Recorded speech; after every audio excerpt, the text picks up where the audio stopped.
ئێستا ئەم خولی گرێدانە کۆتایی پێهێنین.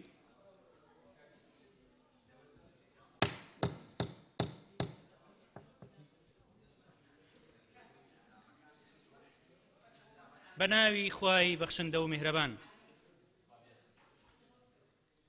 ئەمڕۆ پەرلەمانی کوردستان کۆتایی دێنێت بە خولێکی گرێدانی ساڵی دووەم لە خولی هەڵبژاردننی چوارەمی خۆی.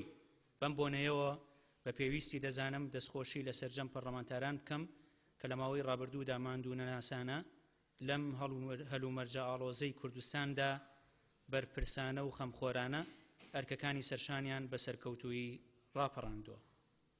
پەرلەمانتارانی بەڕێز، لای هەموو لایەک ئاشکرایە ئەم خولەی پەرلەمان هەر لە سەرەتای دەست بەکاربوونیەوە بەهۆی بارودۆخی سەختی ئابووری و ئەو جەنگە ناڕەوایی کە ڕێکخراوی تیرۆریستی داعش دژ بە گەلەکەمان هەڵی گرساندووە، کۆمەڵێک کێشە و گرفتی هاتە ڕێ کە لەمپەریان لە بەردەم ڕاپەڕاندنی کارەکانی دروست دەکرد. بەڵام بەهۆی ماندوو نەبوون و لێبڕاویی هەموو لایەکەوە ئەو هەلومەرجە لەبارە نەبوویە هۆی ئەوەی پەرلەمان لە ئەرکەکانی خۆیدا کەم تەرخەم بێت، بەڵکو ئێوە بە گیانی بەرپرسانە و نیشتیمانیانە ئەرکەکانتان ڕاپەڕاند. لەم خولەدا واتە لەم خولی گرێدانەدا پەرلەمان 21 دانیشتنی ئاسایی ساز کردووە.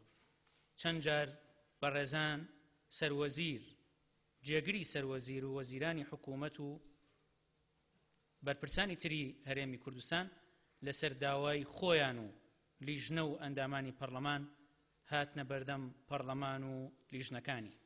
ئەمە جگەلەوەی لەم خولەدا پەرلەمانتاران 259 پرسیاریان ئاڕاستی حکوومەت کردووە و تا ئێستا 146 پرسیاریان وەڵام دراونەتەوە. ئەتوانین هەندێک ڕۆژ و چرکەساتی ئەم خولەی گرێدانە بە چرکەساتی مێژوویی بۆ خۆمان و گەلەکەمان بزانین.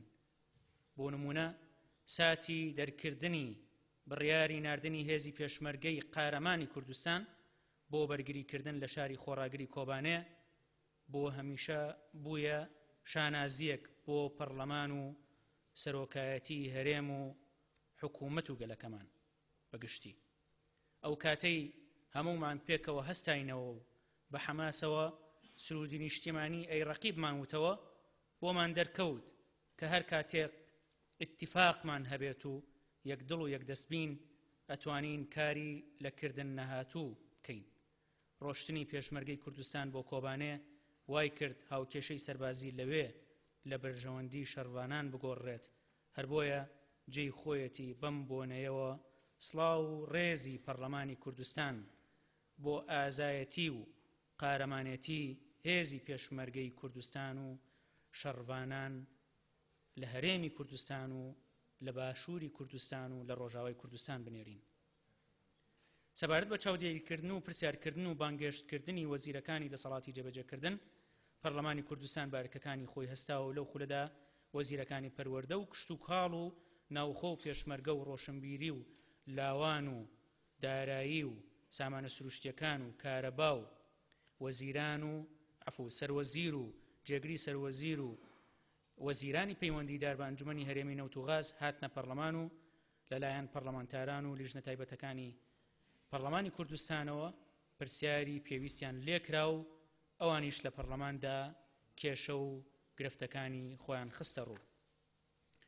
یەکێکی دیکە لە کارە گرنگەکانی ئەم خولەی پەرلەمانی کوردستان بریتی بوو لە هەنگاونان بۆ سازان لەسەر پرۆژەی دەستوری هەرێمی کوردستان کە لە ئێستادا پرۆژە یاسایی دەستکردن بە هەنگاوەکردەییەکانی ئەم پرۆسەیە خوێندنەوەی یەکەمی بۆ کراوە و لای لیژنەی یاسایی پەرلەمانی کوردستانە بۆ ئەوەی لە ماوەی داهاتوودا راپۆرتەکەی ئامادە بکرێت و لە دانیشتنیەکی نائاساییدا دەنگی لەسەر بدرێت.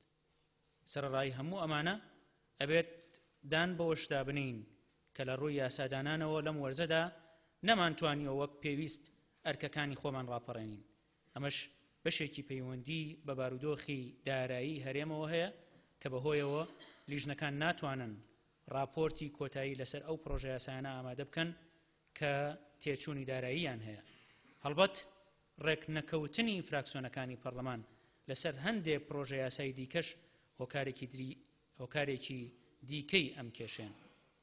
وەک دەستەی سەرۆکایەتی هەوڵەدەین تا دەستپێکردنەوەی وەرزی یاسادانانی داهاتوو بە بەرنامەیەکی چڕوپڕ لەگەڵ لیژنە هەمیشەییەکان و فراکسیۆنەکانی پەرلەمان راپۆرتی کۆتایی چەند پرۆژە یاسایەکی گرنگ ئامادە بکەین بۆ ئەوەی لە وەرزی داهاتوو قەرەبووی دواکەوتنمان لەمڕۆ بکەینەوە. لەم خولەدا 4 یاسامان دەرکردووە کە یاسای زمانە فەرمیەکان، یاسای هەمواری یەکەمی یاسای دەستپاکی، یاسای هەمواری دەیەمی یاسای ئەنجومەنی وەزیران، یاسای هەمواری یەکەمی یاسای وەزارەتی خوێندنی باڵا و توێژینەوەی زانستین. ئەمە جگە لە دەرکردنی 11 بڕیار و 72 پرۆژە یاسای فراکسیۆنە جیاوازەکانیش خوێندنەوەی یەکەمیان بۆ کراوە و ڕەوانەی لیژنە پەیوەندیدارەکانی پەرلەمان کراون. بەڕێزان، ئەندامانی پەرلەمانی کوردستان سەرەڕای کاری بەردەوامی هەمووان، بەڵام هێشتا ئەرکی گرنگی گەورەی تر لە ئەستۆمانە کە پێویستە بە هەماهەنگیەکی زیاتر و بە گیانێکی بەرپرسانەتر و نیشتیمانیانەتر ئەرکەکانی سەرشانمان ڕاپەڕێنین. بوونی جیاوازی لە نێوان فراکسیۆن و ئەندامانی پەرلەمان دیاردەیەکی ئێجگار تەندروستە، بەڵام نابێت ببێت هەوەی پەکخستنی کاری پێکەوەیی و هاوبەش و پێویستە بەرژەوەندیە نیشتیمانیەکان زاڵکەین بەسەر بەرژەوەندیە حیزبی و گروپیەکان. من لێرەوە بە ناوی دەستەی سەرۆکایەتیەوە پیرۆزبایی سەری ساڵ لە هەموو ئەندامانی بەڕێزی پەرلەمانی کوردستان و خانەوادەکانتانەکەین و هیوادارین سەرکەوتوو بن. لێرەوە پیرۆزبایی سەری ساڵ لە گشت هاوڵاتیانی هەرێمی کوردستانی شەکەین. خوای گەورە پشتیوانی هەموو لایەکمان بێت. زۆر سپاس.